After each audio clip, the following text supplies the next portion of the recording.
You're listening to the Book Talk Today podcast, a podcast that inspires readers to obtain valuable insights to inform, educate, and improve lives. My name is Owen Abdi. I'm an avid reader, best known for the creation of the 1 Minute Book Review community, and I'm sitting down with authors to delve deeper into the books they have written to uncover the story behind the story.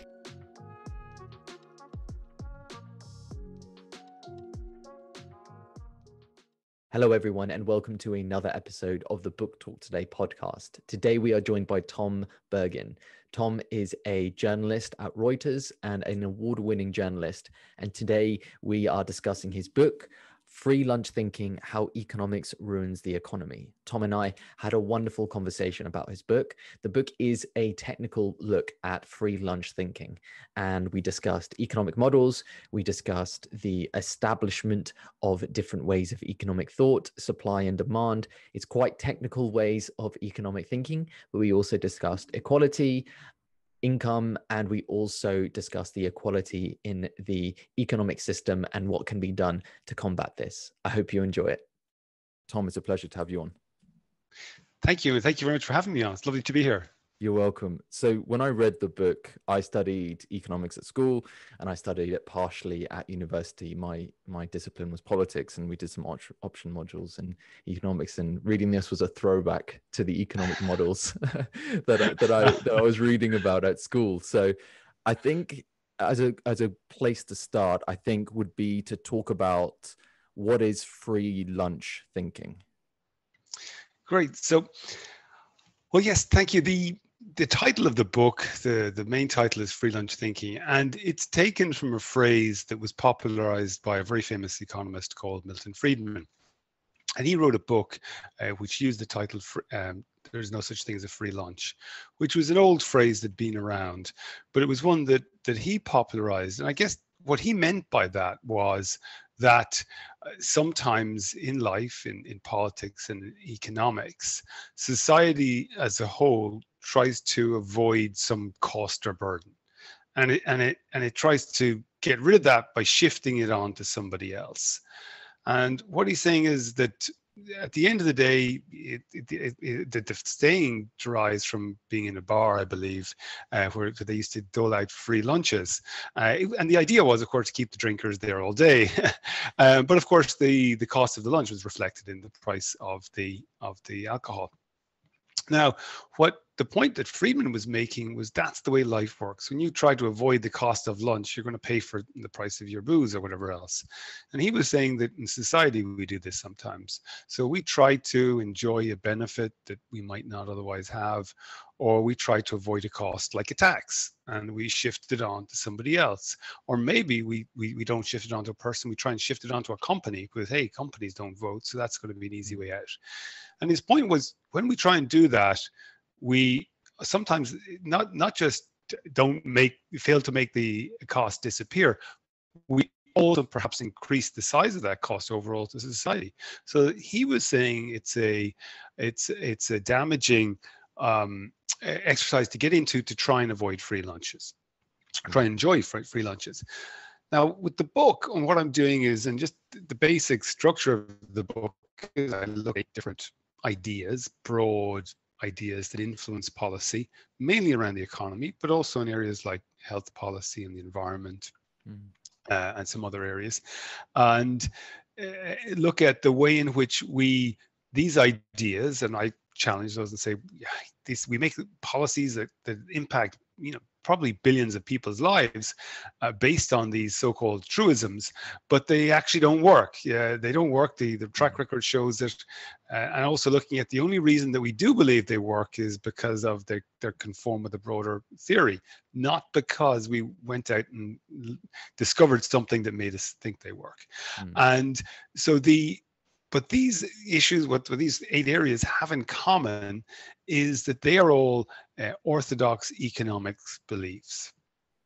And these have become the accepted wisdom of the economics profession.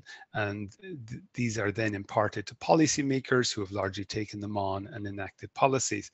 Now, what I'm saying, the connection of that to the title is that there's a certain irony that people who are followers of Friedman, and indeed Friedman himself, who would generally say we're the people who present hard truths to the world. Mm. We tell them you can't have a free lunch. Well, actually, if you look at the remedies that they suggest, that's exactly what they are. They frequently are free lunches. You have things like people saying, if we just get rid of all this regulation, we'll avoid lots of costs on business and costs on consumers, everything will be much better. Business can grow quicker and employ more people.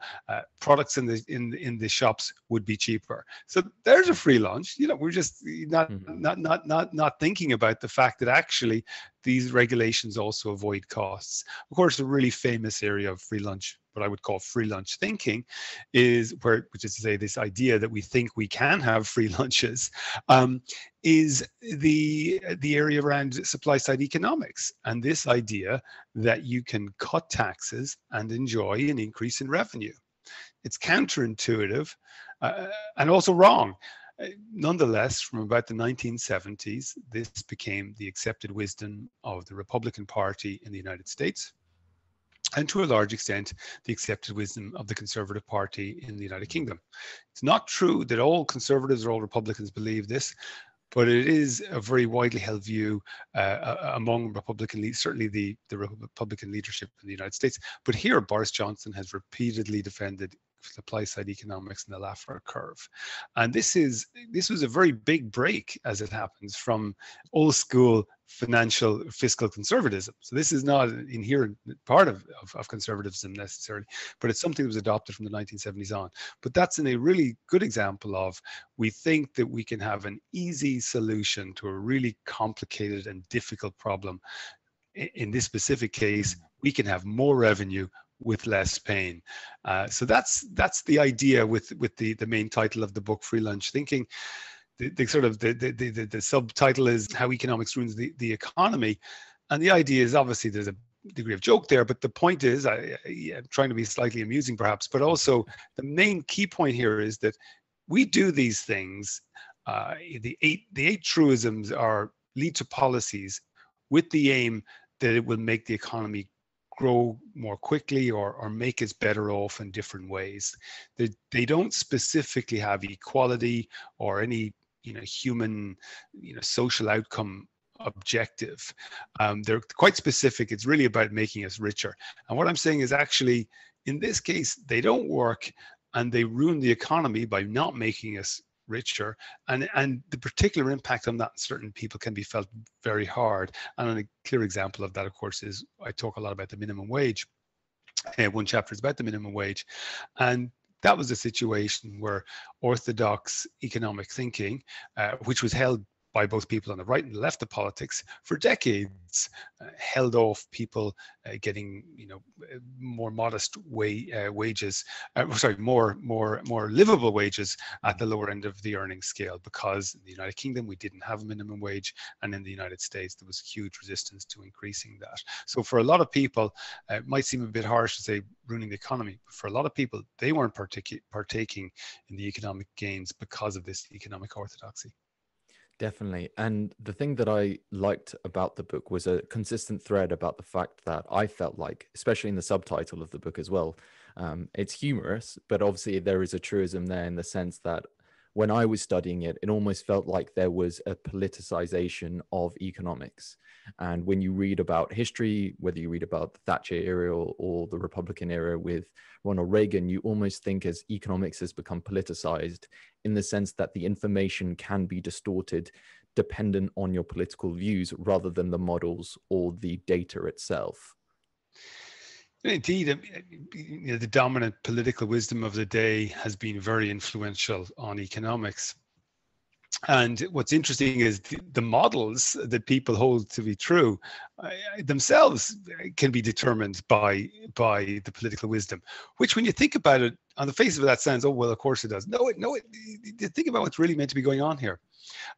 Economics claims to be a science, a social science, but it claims to have the same process and the same inherent rules of behavior that a science does.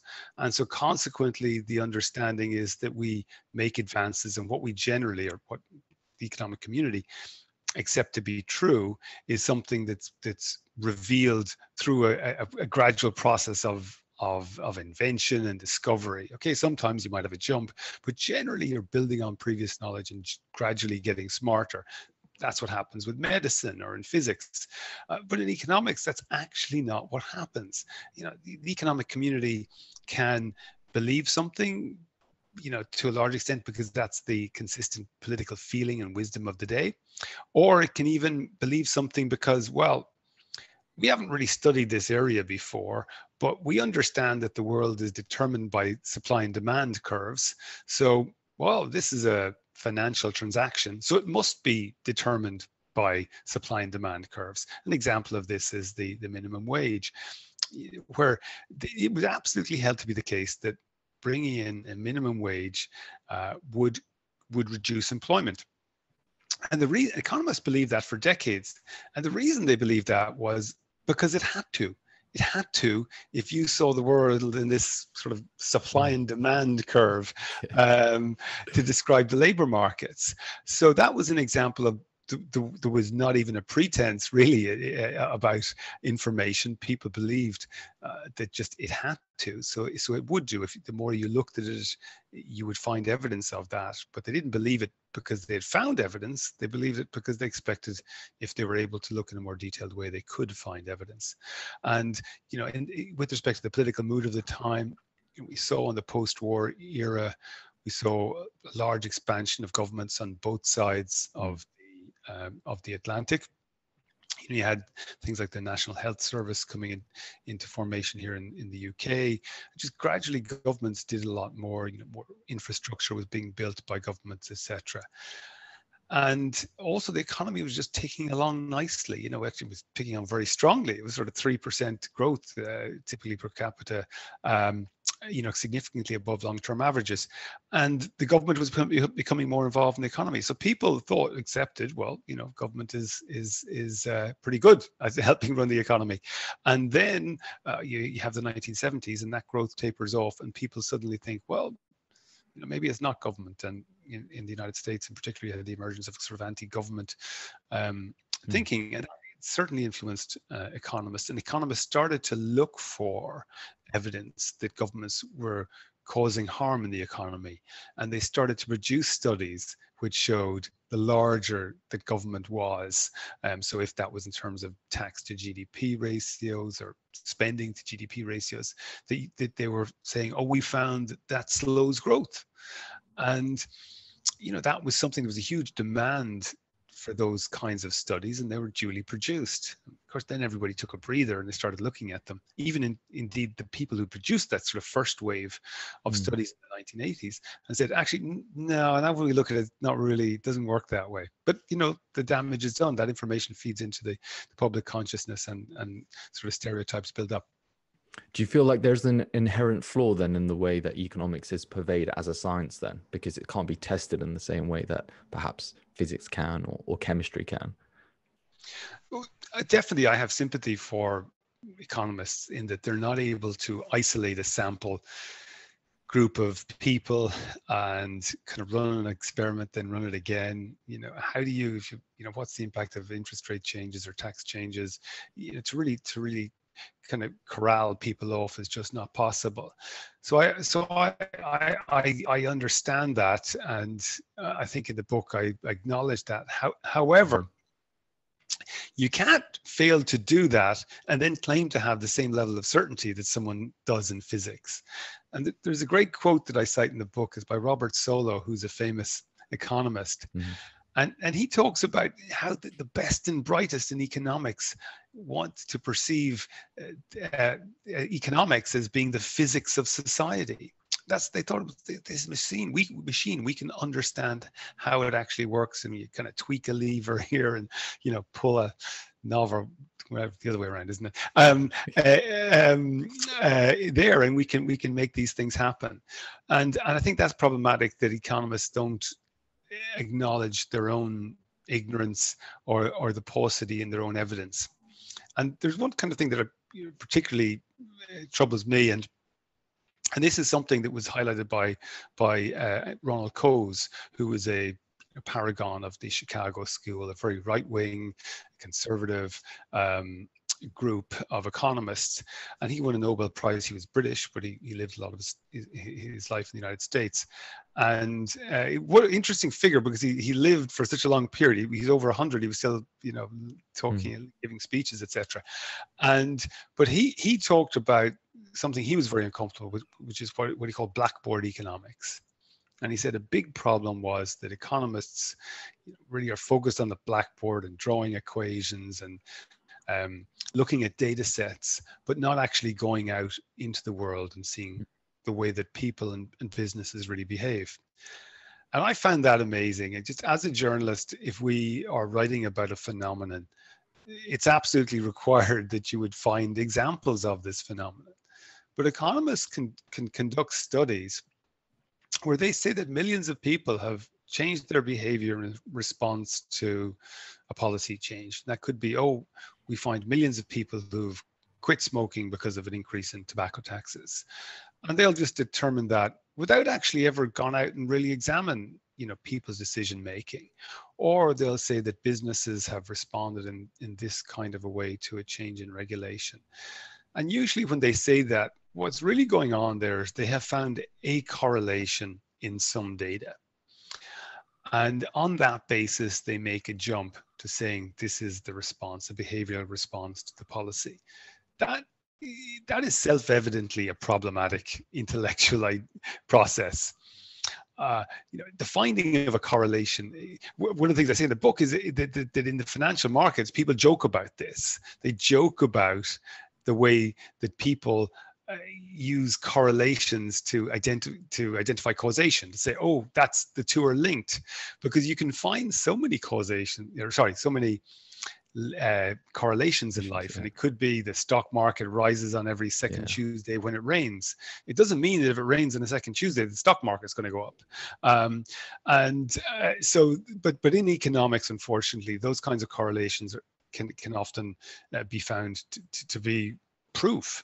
And that's something that I think from the process issue is not really excusable. So I'm sorry if economists can't, conduct experiments and run them again and again. I mean, that's fine. But to claim that you have spotted causation when you haven't found a single person or example of that is to me sign of really a kind of a weak process on the part of the professionals involved. Definitely. One of the things that I was read in the book as well from the neoclassical school was the fact of the rational actor, which was something that I used to read when I was studying economics, and the rational actor, and they assume that individuals act rationally. But if you were to study psychology, you would know that human beings are very irrational people. They act on their emotions most of the time. They don't think through things. They just mostly do things out of impulse. So why do you think there's still this thought, especially in the neoclassical school, that there is such thing as the quote unquote rational actor? Well, it's interesting. I mean, I think that what I say in the book is that I think the biggest flaw of the concept of the rational actor is the narrow way in which economics defines the rational actor. And primarily, so the rational actor is somebody who wants to maximize their utility, improve their, in particular, material life as best as they can. That said, also Gary Becker believed that people used economic theories to choose their marriage partner. So maybe it goes beyond that. But certainly in terms of their material life, they want to improve that as much as possible and maximize their utility. Now, what I would say is that even if you accept that's true and that people are pretty good at judging that, now that's a problem because people are often not good at judging what's in their best interest because they don't have perfect information. Yes. I mean, should I buy a coat, heavy coat this winter? I don't know what the weather's going to be like. I mean, so there's one example, but we don't know the future, so that can be a problem. But here's the thing, that economics, when it defines maximizing your utility, it's really anchored in a narrow set of circumstances that human beings are supposed to take account of. And specifically, it's about price changes. So for example, if the price of a product goes up, you're meant to reduce your consumption of that. The reality is that we don't have a a uniform and consistent preference between goods. Those preferences change over time, as you said, depending on how you feel, maybe. Taste can impact it, fashion can impact it, changing circumstances in your life can impact it. We've also, in truth, a lot of the purchase decisions that we make every day are fixed. We can't change the school we want to send our kids to because there's one with a cheaper bus fare a little bit available next week. No, you've made that choice. That's it, for, X amount of years. We can't change jobs very easily. This is, an area the labor markets and how people make choices about how at their working choices. We're very constricted about that. If our boss, if we want more money, we can't just work longer hours. It doesn't work like, okay, some jobs you get paid piecemeal, but most jobs don't offer that kind of flexibility. So the problem with the rational actor, what I consider the biggest problem with it is that even if you walk some of the way with the economists and say, right, yes, we all do want to be better off. We want to enjoy more free time and we want to have more money so we can feel comfortable. Even if you accept that, you wouldn't get very far along the path of the rational actor premise with economists, because they've just ignored most of the realities that actor faces. And that's the bit, and that's what I mentioned earlier, Ronald Coase. And Ronald Coase really lamented the way in which economics had been reduced to a study of price theory, and everybody was interested in was the way in which human beings respond to prices. And throughout the book, that's the theme I come back to again and again. It's just not sensible to say it's rational for people to respond in a proportionate way to price changes. I will not stop driving 10% if fuel goes up 10%. The driving I do is pretty much fixed. I'll have to give something else up. That's the reality for most people. You have to drive to work if you don't have a choice about that. If fuel goes up, and this is not just an elastic, there's a higher elasticity on things, because then again, that's claiming a proportional preference. It doesn't exist. Our preferences change, depend on these different factors that come into play, and economics doesn't take account of them. So I would agree with you. The rational actor that economists envisage is just not rational in any kind of a way. It's somebody who operates in an incredibly blinkered way. Yeah, they should change it to a rational actor and then just be done with it. It seems like they're chasing their tail on that one, which I think is interesting, because, like you said, it feels as if they're modeling today's society, they're modeling what's happening right now by these models which are established, but the establishment of those models perhaps it's not like a constitution, or it's not like a set of laws like we discussed, that they're things that change over time. One thing that I want to discuss was in relation to that, the income effect.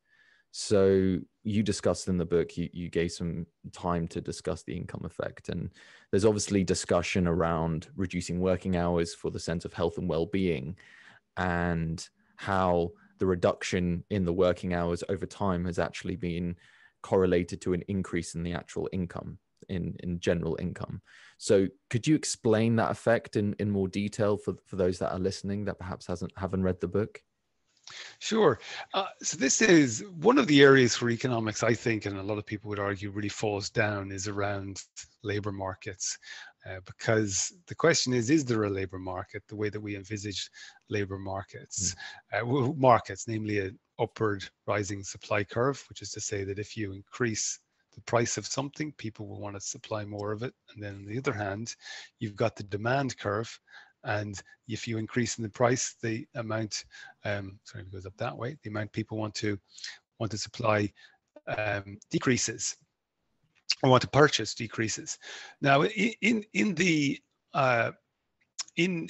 supply of your labor, in the labor market, if you want to think, it's kind of an odd way to think about it, but insofar as we work, if we think of our labor like a product, the idea is that these the laws of the supply and demand will define our behavior. This is orthodox economics. If you go into the Bank of England website, they will say these are the laws of gravity of economics, which I got to say is in between amusing and frustrating, because that Mark Carney, as it was then when you put this on the website, thinks that economics is the same as Newton's laws. I mean, that's wow, it's a big claim. But do you feel like that's self-aggrandizement more than it is? Oh, well, I think it's in the book, without question. It's totally self-aggrandizing. I mean, it's massive arrogance. I mean, people are saying, of course, look, I mean, if you say to me, if I'm allowed to claim that I have the authority of infallibility of the Pope, yeah, sure, I'll take that. And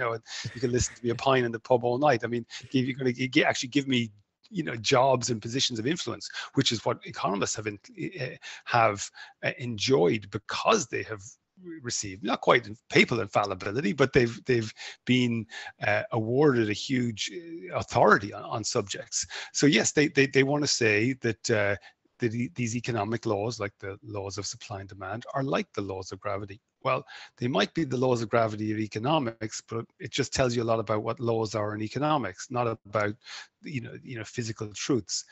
In the labor market, in this area of the supply and demand for labor, when it comes to the supply of labor, again, I know it's a little bit unusual to talk about providing the hours of our time in the way that we might talk about supplying widgets or bags of corn. But that's the way economists think about it. They talk about, so we will decide to work depending on how much we get paid. And if we get paid more, we'll be more willing to work. That's the theory about the way markets work. If somebody pays you more for something because it's more profitable to engage in that activity, you will want to do more of it. Now, the problem with that, of course, in labor markets, so it doesn't seem to work like that. Like basically, because over time, what we've had is real wages have gone up a lot, so that the price of labor has gone up, but the supply of labor has gone down. Now, what I mean by that, the supply of labor has gone down, is that not that there's fewer people working, obviously the population's increased, but the number of hours that the average person works every week or every year has reduced consistently and significantly over the past 100 years. So there we have something that totally confounds economic thinking. So wait a second, the real return on doing something has increased, but we're actually seeking to do less of it. And that's something that, as I say, confounds these laws of gravity of economics. So economists have had to come up with another explanation. They say, okay, well, that's true there, that looks to be going against basic economic principles, but actually not so. There's something else going on here. And what they say is that while there is a pricing effect thereof, that we want to get more money for labor, that's attractive to us. However, because we get more money for the hours that we've worked, we're now richer. And because we're richer, we can afford to buy certain things. Now, that might be luxury foods or foreign holidays, but also it would include free time. So, excuse me. So basically, what we're saying is, and now, of course, the way that you buy free time is by working less. So what they're saying is that the richer we get, we have what's called an income effect, which makes us want to work fewer hours, because what's going on there is we're able to afford free time. We can feed ourselves, maybe, and educate our children, et cetera, with maybe working 35 hours a week. So we don't need to do 60 hours a week like we may have done 150 years ago. And what they're saying is that that's still, we've got the situation where human beings are still being rational. They're still behaving in a way that's consistent with economic theory. And so what I think the income effect, to me, is one of those really grasping at straws to preserve the concept of the rational individual and and this whole perception of the world working as a supply, define all transactions, and working as a financial transaction, all financial transactions being dictated by supply and demand curves. The problem is, it's just, it doesn't seem to, it's very difficult to say. You can ad hoc things all you like, but here's the thing: if you understand the labor market, there's a pretty simple way to understand it. Every day, every working day, almost everybody who can work goes to work. That's what's happened for hundreds of years. And so you to talk about what's motivating them, or increase in prices change it. No, you can try and map that off price changes, map it off whatever you like. But what happens is pretty much 90+% of people have always gone out to work every day. And so to say that this is a price driven, that people are motivated by pricing, well, if everybody does the same thing all the time, it's very difficult to say, in my mind at least, that they're responding to some changing stimuli. The stimuli have changed quite a lot. The people have had a big price change, but they're still behaving the same way. So I think that, insofar as they're in employment levels. Now, with respect to the idea of the hours worked, I mean, naturally there, I mean, you can call it an income effect as you like, to try and preserve something. But the reality is we've gotten richer, so we can afford to work less, and we're working less. This is not some response to stimuli to try and attach some sort of supply and demand curve to it. You still can't get away from the fact that people are not responding to the prices in the way that you predict that they would do.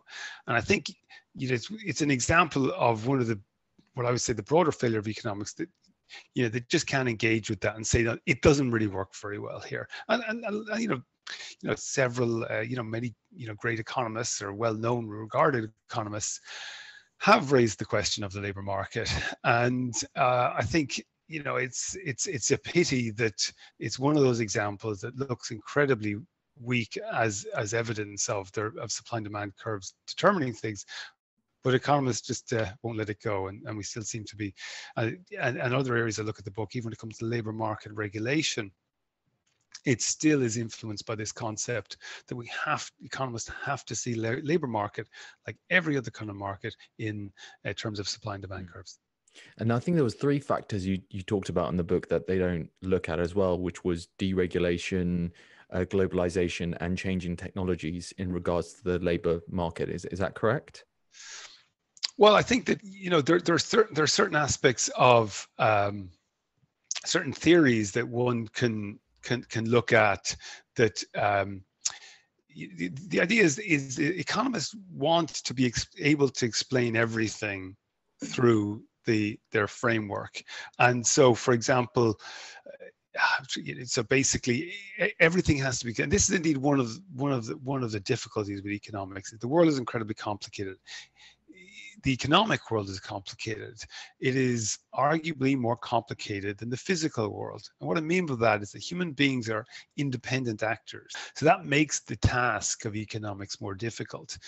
Nonetheless, economics seeks to make universal rules. So one, as I said, there's a difficulty that these rules, that economists seek to apply them as being immutable, but also that they're universal. And the universality gets more difficult the bigger the system and the more complex it is.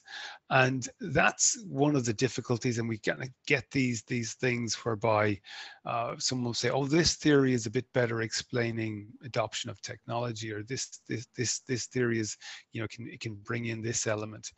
But at the end of the day, you can still be left with saying is that this overall architecture of the model doesn't really well explain what's going on here. Because the issue with economics is that it's trying to explain human decision making. It's claiming to explain human decision making.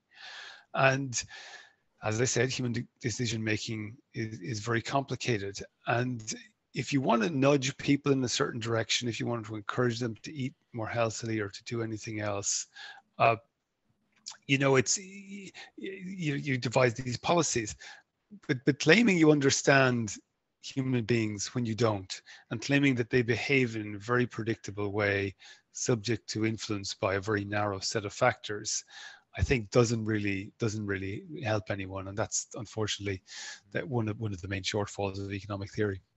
That's what I think in microeconomics that the principal agent problem deals with. And Nassim Taleb, the philosopher, he's written many books, has this phrase, which I like. It says it's very easy to macro bullshit rather than to micro bullshit, which I thought is a great one. And he talks about the principal agent problem, about how if you understand the principal agent problem, which is a microeconomic theory, a lot of issues can be resolved in the sense of understanding people, because a lot of time it is the principal agent problem that deals with this.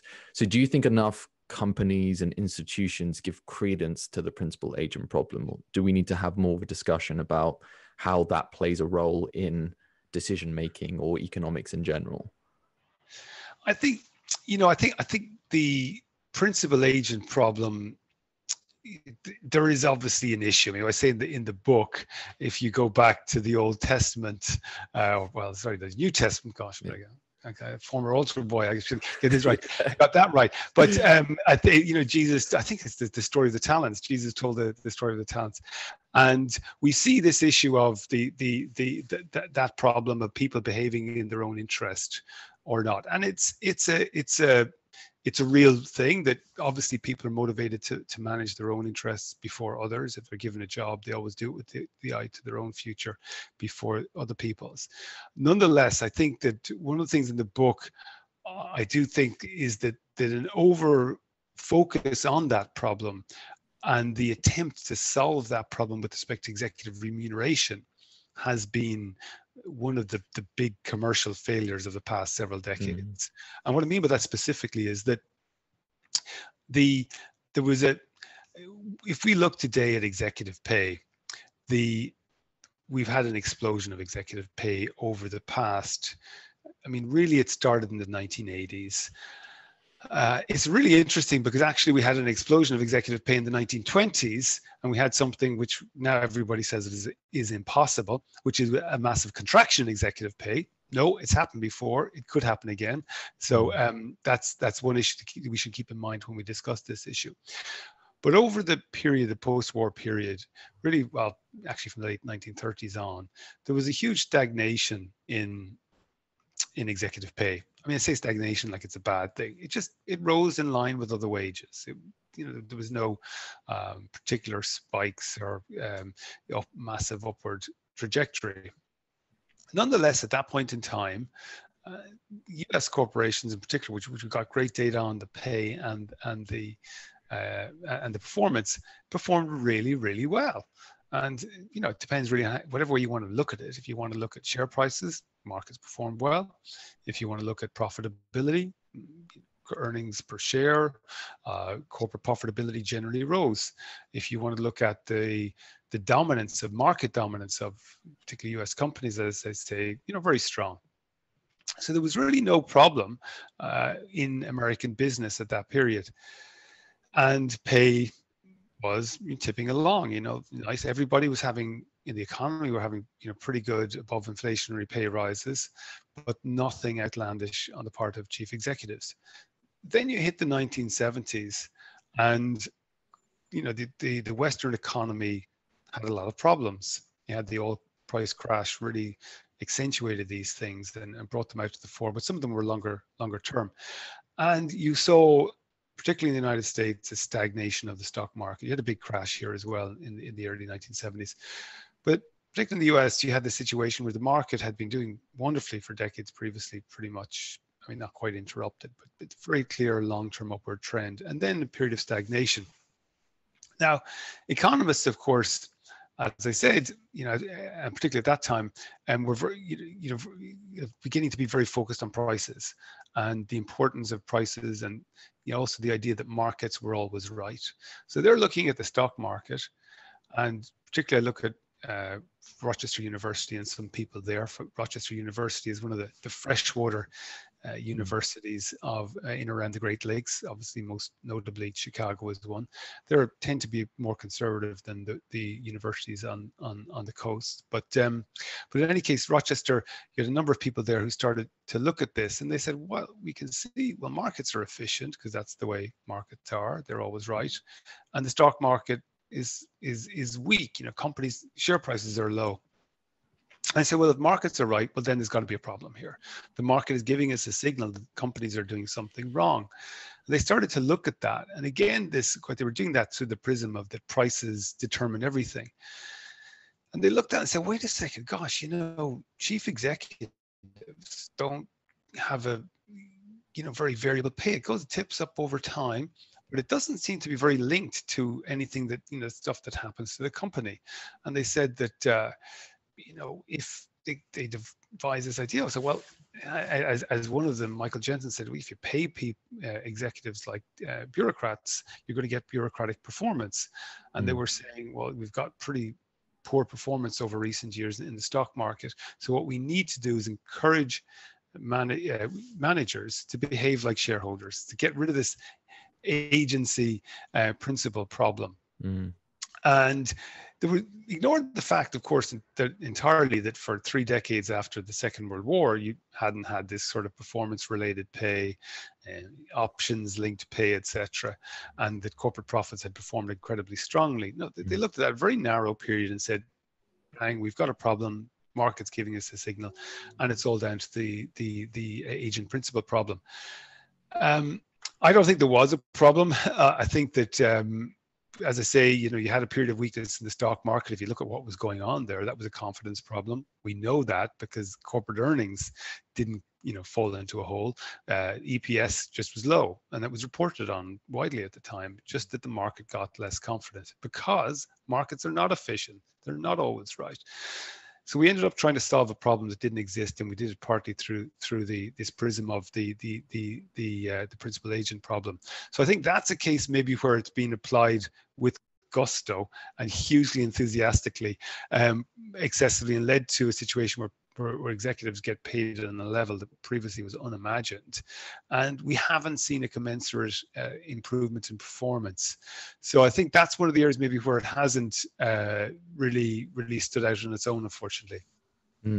With the executive pay, you talked about the fact that Professor Jensen says that the executive pay isn't high enough.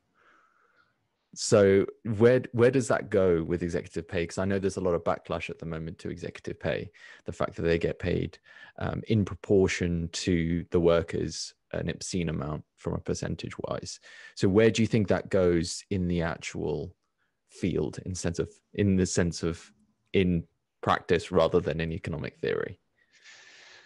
Well, I think first of all, it's useful to understand the theory that drove it, because I think that can help inform the practice. So one of the things I'm saying in the book, look, we've gotten to this position because we based really on an idea. The idea was, if you want to get better performance, better outcomes for shareholders, you need to offer executives more upside. You want to tie their pay to the performance of the firm, and you can do that through options.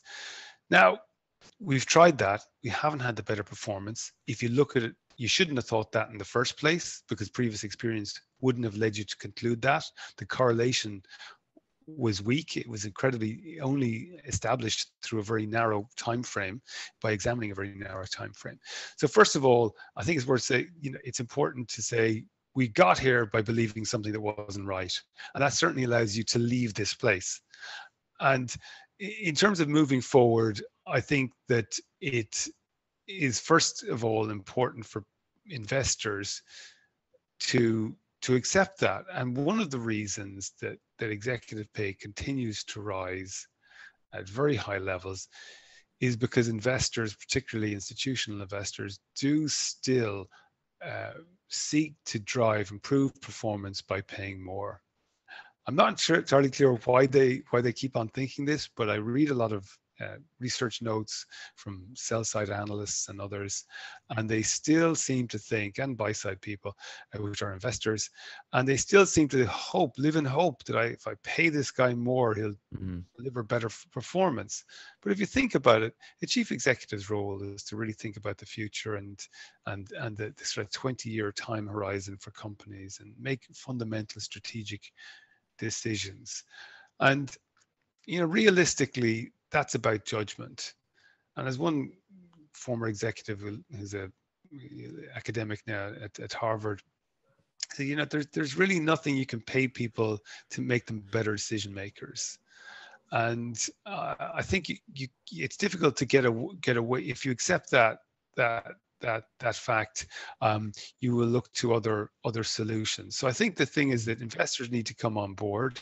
They need to scrutinize this more. They also need to think a bit more about getting value for money. The reality is, if somebody's recruited internally to be chief executive, they're not going anyplace else in most cases. The supply and demand argument for paying people more is incredibly weak. So I think if you're thinking about your shareholders, that you should think about are you getting value for money. The other thing, of course, is that investors, if they own the company, why can't they vote and pay? I don't get that. It doesn't make a lot of sense. So I think that when the game is stacked in a way that doesn't allow the market to work, I mean, surely it's capitalism and the free market for investors to vote on how their capital is used. It's a very strange form of capitalism where the managers get to vote on everything to do with the capital. So I think those are areas, I think, that one is to accept that a lot of things we think about this are not accurate, and that gives us a freedom intellectually to explore other options. But I think that there's a huge area here for legislation to be more active. We've seen some things on that, but I think that there's more that could be done. Definitely. On the judgment factor, I thought that was interesting in the sense that their role is to ensure the longevity in a, let's say, a decade time span, rather than perhaps whether they're going to make their share price in the next quarter, because that doesn't usually elicit good judgment, does it? No, not at all. And I mean, interestingly, I approached this through the view that I thought that Jensen's view of humankind and particularly of executives was incredibly harsh. I've met a lot as a corporate reporter over the last few decades. Like, I've met a lot of chief executives, and I don't have a negative view of them. But I certainly don't have the view of them that Jensen would have, which was that unless you gave them a very strong carrot, they would just sit at their desk, put their feet in the desk, do nothing, and try and get invites to gala dinners, but not do anything like hard work unless they had a contractual way in which they were really tied into that. The reality is most of them, work pretty hard. Well, work, very hard. They do their best to achieve things. But the interesting thing, Jensen was in one of these University of Rochester people. In Rochester, there are two companies which are really great examples, and I cite these in the book, that because I went and visited them. And you had Xerox and Polaroid, and these were companies that had just dive into this idea of executive pay that was tied to the shareholder outcomes. And these were companies where the chief executives came on board. You had a short period of some share price appreciations, people getting paid phenomenal amounts of money compared to what the predecessors of those companies got, phenomenal amounts of money compared to what those individuals had previously got at other roles. And they made fundamentally bad decisions about what the future of those companies could be. At Polaroid, Fisher just didn't see that the film business was going to get destroyed. He refocused on that. At the time, his predecessor had moved away from it. He took it back onto that. So it was just really a bad decision. Not a bad guy, not a slouch. He talked about in one interview he hadn't had a holiday in 5 years. So there was this wasn't a case that they had been venal or lazy, but also was a case where just paying them a lot more money or dangling big carrots in front of them hadn't made them better managers. And the truth is, the more you think about that, how exactly the human mind is meant to work, would you really think if you said to somebody, I'm going to give you, $10 million tomorrow to invent a new something or other? I mean, as opposed, I'm going to give you 1 million or I'm going to give you 10 million. Do you think your ideas are going to be much better? It doesn't, in both ways, the challenge of making a good decision is equally difficult. And both of those propositions, 1 million or 10 billion, are really attractive. So you can keep your job as a chief executive, get paid a lot of money, or you can keep your job as a chief executive paid and get paid an indecent amount of money.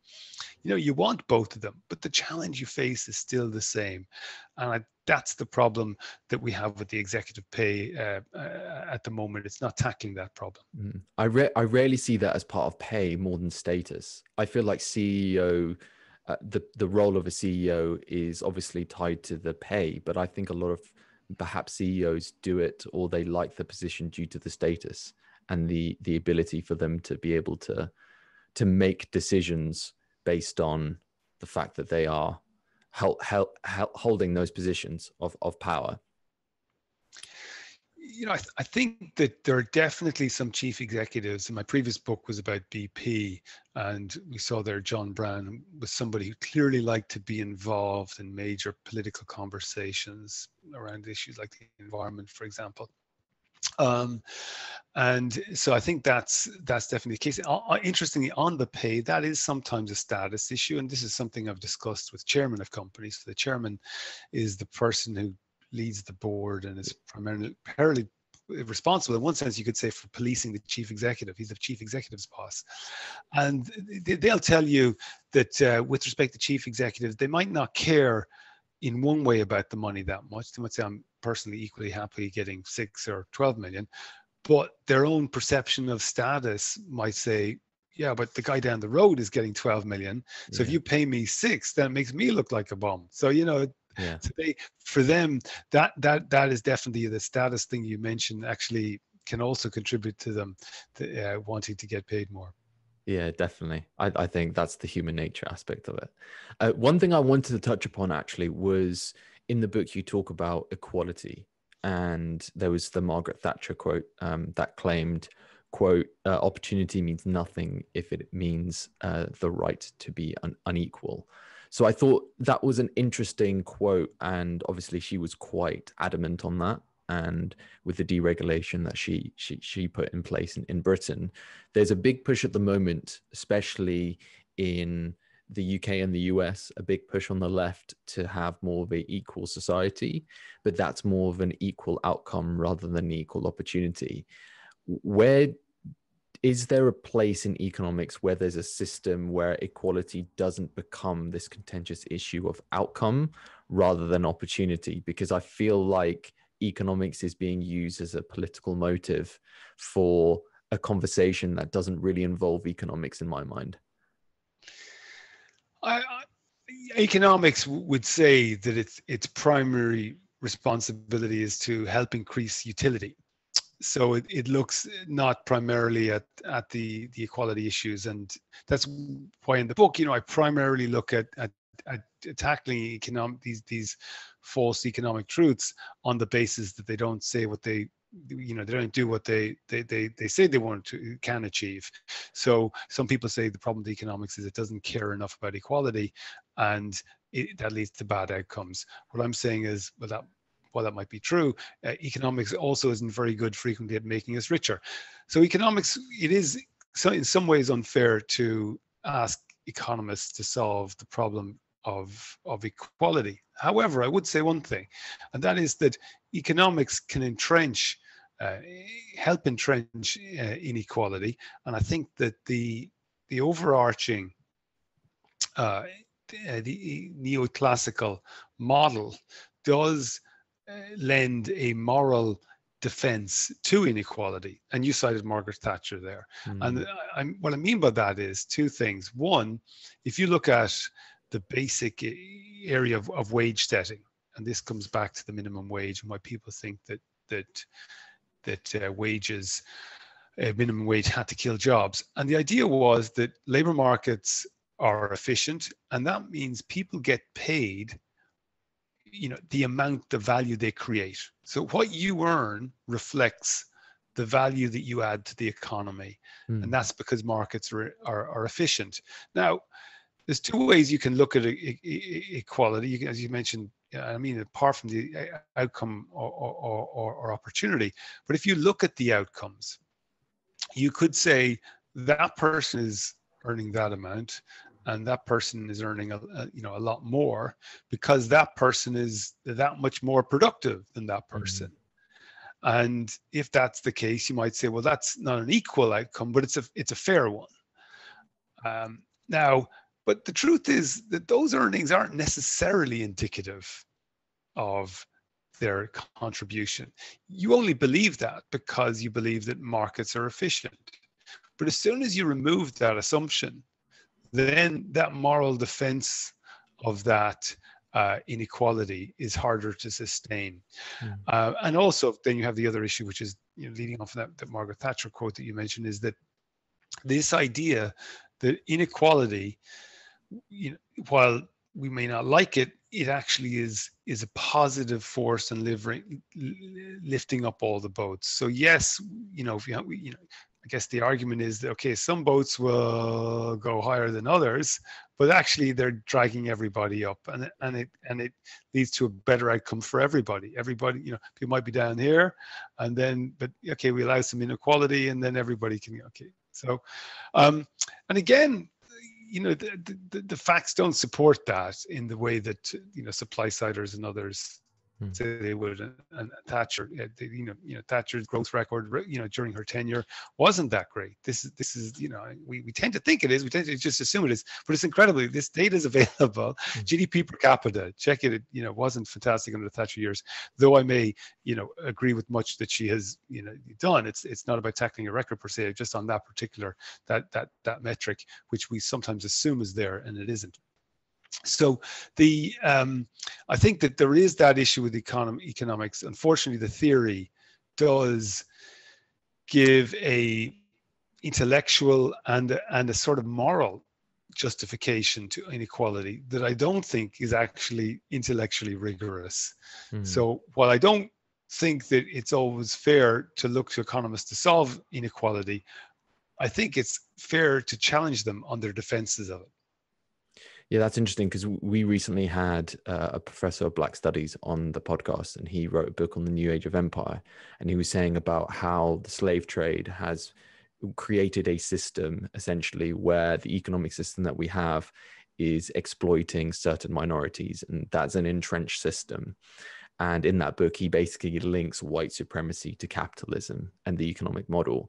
And I was thinking, or one of the things I wanted to discuss with you about is, do you think with your experience of economics and speaking to these individuals and CEOs who this person who wrote this book would consider to be white supremacists, in the sense that they are entrenched in this financial system, do they have this thought process, or do you think that they are just working in an environment that was there and they're just acting in that economic model? I think it's interesting. I mean, I think in terms of executives, one of the things I mentioned in the book is an job interview I had where I didn't really distinguish myself by confiding. It was, I think, one of my first job interviews. Yeah, that was a good story.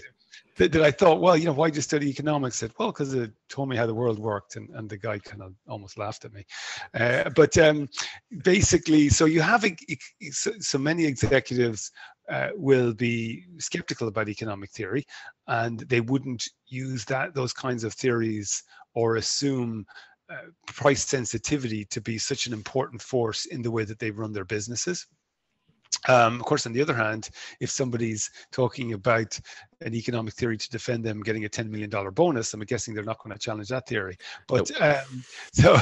But I think that's the, I think that, but I think that there is a tendency on the part of a lot of executives. They're clearly usually people who are very supporting of free markets. Insofar as that's their advantage, I think it's a really couched thing, because obviously businesses are incredibly good at lobbying for market adjustments to benefit themselves. And also, of course, to do that without really seeing there's a contradiction. So, you could look at a company like ExxonMobil that I followed for years covering the oil sector, who go around saying that governments should get out of trying to determine oil prices and just let investment flow and do what it does, but is incredibly quick to seek government support for its own business. So I think that executives will definitely take advantage of whatever economic thinking exists, and they will say sometimes, well, that's my job, is to take care of the shareholders.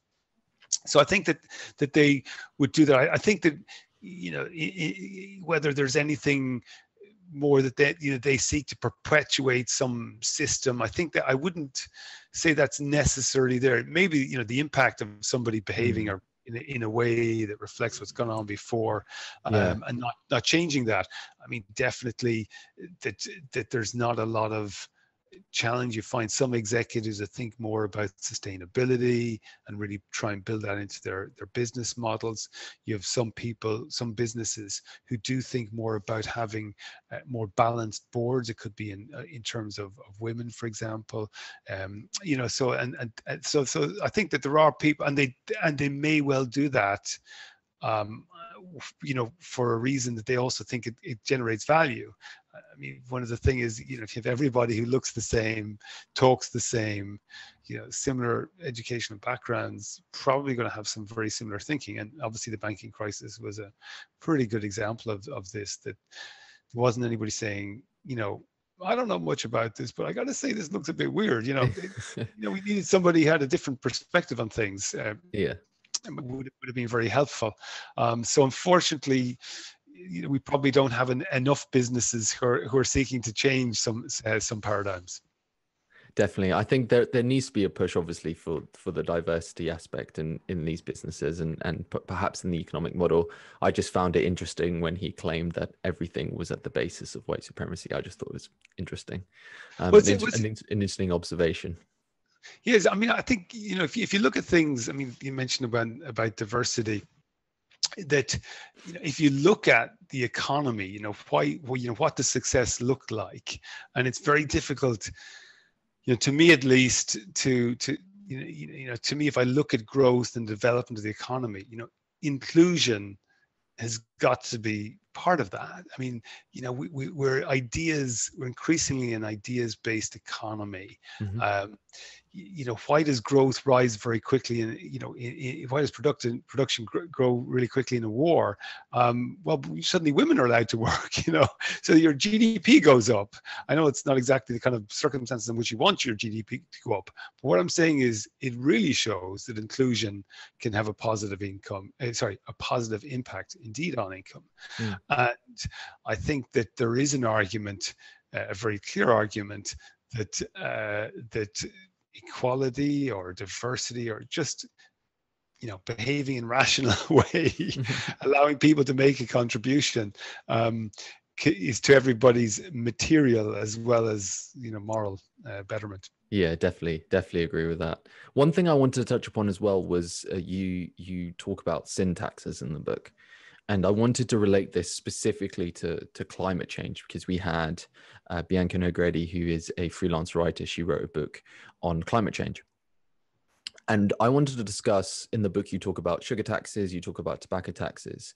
I wanted to talk about the price and non-price factors and the efficacy of both, because the book is very centered upon price factors. Being economics is very much viewed through the lens of price, and with the supply and demand curves, and price is the king, if you want to call it that.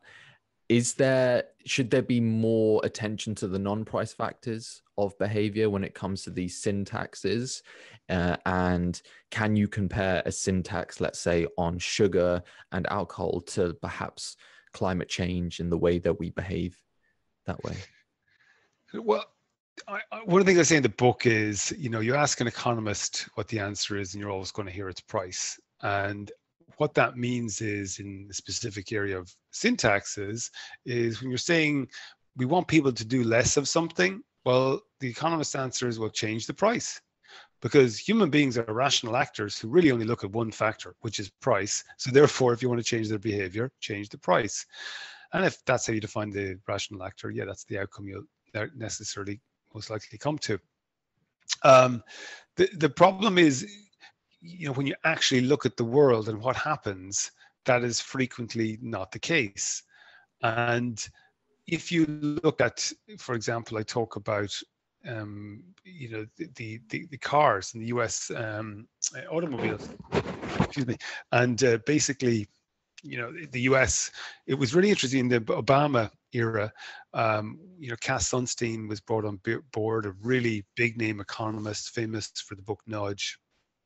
A liberal economist, but very much an economist. And although he's involved in behavioral economists and all the modern bells and whistles, he was still somebody who was incredibly wedded to the concept of the importance of price. And what that meant was, when Obama looks to him to come up with policies which would reduce fuel consumption by motorists, the natural inclination he has is to look at a carbon tax and to look at taxes on fuels as being by far and away the most efficient and effective way to reduce the consumption of gasoline, in that case by American motorists. Now, that is intellectually beautiful. It fits, it all hangs together. The problem is that the track record doesn't show it. And as I said in the book, the time that, Sunstein, when he comes into office, they've just had a decade of the biggest oil price spike in history, pretty much. And oil prices have gone from $10 to about 150. And in the United States, where there's not a lot of tax on fuel, that had led to a massive increase in prices. Nonetheless, best-selling vehicles in America at the time were F-Series trucks. Yeah. So I think that really showed the difficulty in relying upon price signals.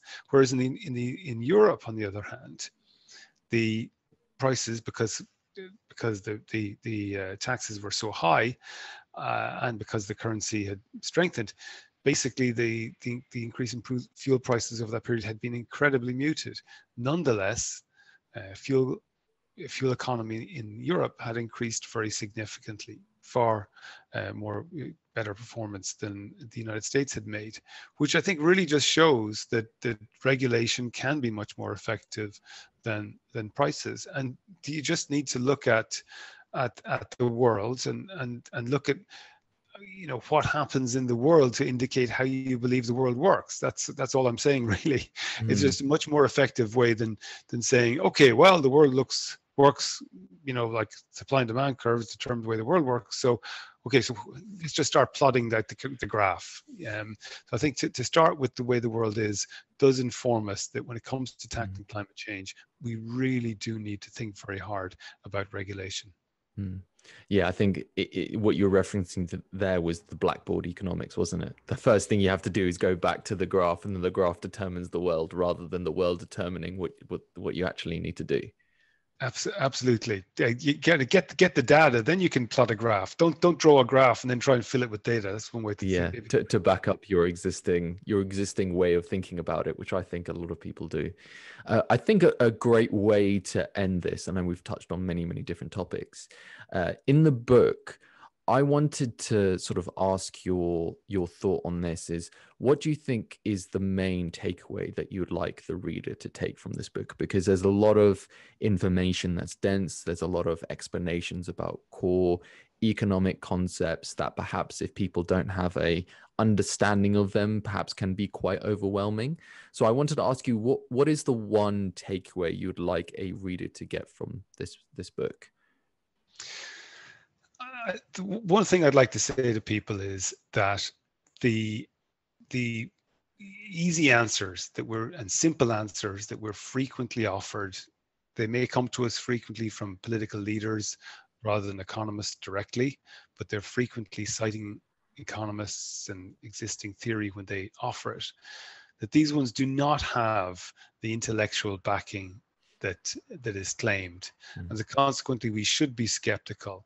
And to simply believe that we can magic growth better by tweaking prices and tweaking taxes and things here and there, it's a much more difficult process to become healthier, to become, to make the environment, in a better place, etc. And that these will require messy decisions by government. It will require sacrifices by us all. We can't just cut our taxes and have more money to tackle the environment. But that these are the ways that we'll have to go about solving these problems. It's going to be a messier business than we might like it to be, but there are no free lunches.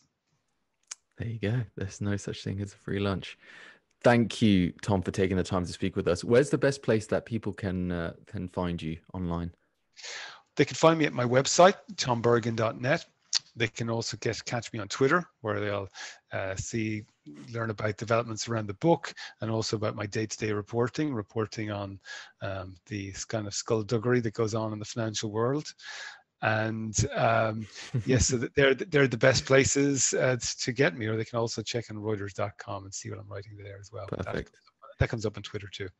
Thank you for taking the time to discuss your book, Free Lunch Thinking, How Economics Ruins the Economy. Tom, I appreciate you taking the time to speak with us. Thank you, Anne. It was my pleasure. Thank you for listening to this podcast. Don't forget to like, share, and subscribe for more content. Also, visit our website, www.booktalktoday.com, to subscribe and download the latest edition of our magazine.